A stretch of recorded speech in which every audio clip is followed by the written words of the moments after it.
What I eat in a day చూపిస్తున్నాను. ఈ video వచ్చేసి 10,000 సబ్స్క్రైబర్స్ రీచ్ అయిన రోజు షూట్ చేశానన్నమాట. సో ఆ రోజు కొంచెం ఐటమ్స్ అన్ని కూడా స్పెషల్ గా ప్రిపేర్ చేశాను. ఎప్పుడు మా ఇంట్లో బ్రేక్ఫాస్ట్ వచ్చేసి ఇడ్లీ దోశనే ఉంటుంది.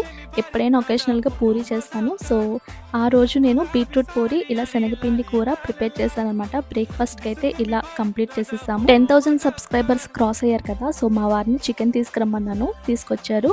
సో మంచి గ్రేవీ టైప్లో చికెన్ కర్రీ అయితే ప్రిపేర్ చేసేసాను. దీనికి కాంబినేషన్గా బగారా రైస్ చేశాను. సో లంచ్ అయితే chicken curry with bagara rice అయిపోయింది. తర్వాత కేక్ కట్ చేసాము 10K క్రాస్ అయినందుకు.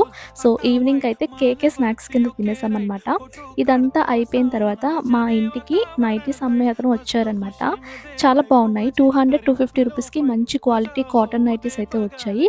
ఇక్కడ నేను కొన్ని నైటీస్ తీసుకున్నాను, చాలా చాలా బాగున్నాయి. సో ఈవినింగ్ అయితే రోటీస్ తినేసి ఇంకా డిన్నర్ అయితే కంప్లీట్ చేస్తాం.